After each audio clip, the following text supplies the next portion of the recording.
apparaissent des références à des êtres spirituels qui agissent entre le ciel et la terre. Ils sont appelés anges. Le mot ange provient du terme grec angelos, qui signifie messager. Dans la tradition biblique, ces êtres sont fréquemment présentés comme des intermédiaires entre Dieu et l'humanité.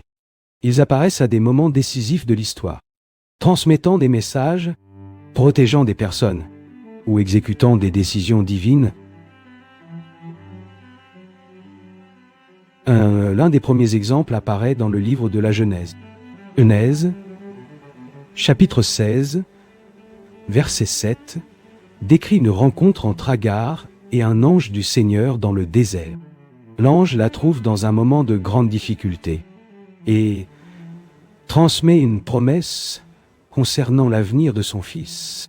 Cet épisode établit un schéma qui se répète plusieurs fois dans les Écritures. Les anges apparaissent lorsque des événements importants sont sur le point de se produire.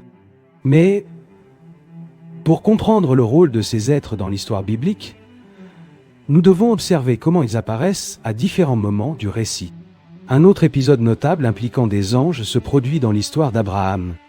Genèse, chapitre 18, décrit la visite de 3 figures mystérieuses qui arrivent à la tente d'Abraham. Le texte présente ces visiteurs de manière initialement ambiguë.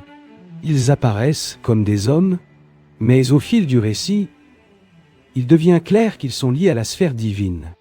Lors de cette visite, Abraham reçoit un message inattendu.